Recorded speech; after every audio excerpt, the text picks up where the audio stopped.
एक भिखारी अपने जीवन में बहुत परेशान था क्योंकि उसे अपने जीवन को चलाने के लिए भीख मांगना पड़ता था।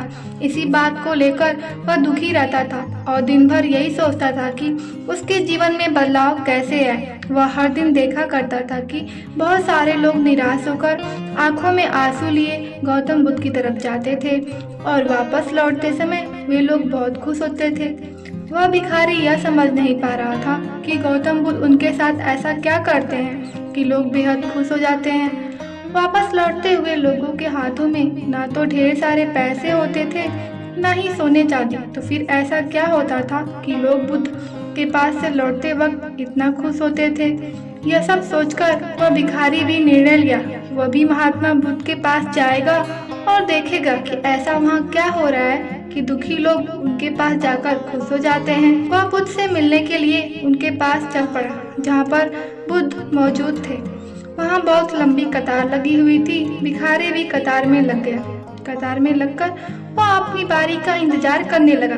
देखते ही देखते उसकी बारी आई और उसने बुद्ध से कहा, बुद्ध, मैं बहुत गरीब हूँ, मेरे पास कुछ भी नहीं है। मुझे अपना जीवन चलाने के लिए दूसरों से भीख मांगनी पड़ती है। अब आप ही बताइए कि मैं अपने जीवन को बेहतर कैसे बना सकता हूँ। ये सब सुनकर बुद्ध कहे, तुम गरीब नहीं हो, तुम्हें ऐसा लगता है क्योंकि तुमने आज तक किसी के लिए कुछ भी नहीं किया, ना ही तुमने कभी किसी को दान दिया, ना ही तुमने दूसरों के लिए कुछ किया।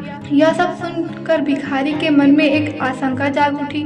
अपनी आशंका को दूर करने के लिए भिखारी ने पूछा, मैं तो एक भिखारी हूँ, मैं लोगों को दान कैसे दे सकता हूँ और कैसे लोगों की सहायता कर सकता हूँ। मुझे तो खुद अपना जीवन चलाने के लिए दूसरों से भीख मांगना पड़ता है। यह सब सुनने के बाद गौतम बुद्ध थोड़ी देर चुप रहे और फिर उससे बोले, तुम्हारे पास हाथ है जिससे तुम लोगों की सेवा में लगा सकते हो और दूसरों की भला कर सकते हो। इसके अलावा तुम्हारे पास मुंह है जिससे तुम लोगों से अच्छी अच्छी बातें कर सकते हो और दूसरों का हौसला बढ़ा सकते हो।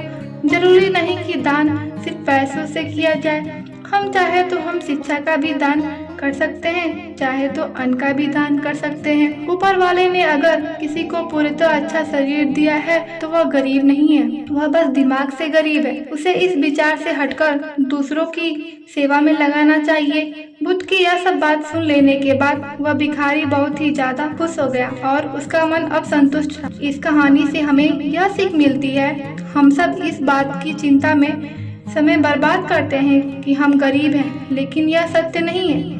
सत्य तो यह है कि जब तक हमारा शरीर पूरी तरह से बेहतर है तो हम उसका उपयोग करके आगे बढ़ सकते हैं। अगर कोई व्यक्ति सिर्फ अपने गरीबी पर ध्यान दे और उसे बदलने की कोशिश ना करे तो वह मूर्ख है। इसके अलावा हमें इस कहानी से यह भी सीख मिलती है कि दान सिर्फ धन का ही नहीं, शिक्षा, भोजन, अच्छे विचार का भी किया जाना जरूरी है। अगर आपके पास धन नहीं है तो आप शिक्षा का दान कर सकते हैं या फिर आप दूसरों के लिए अच्छे विचार का भी दान कर सकते हैं। इससे समाज बेहतर होता है।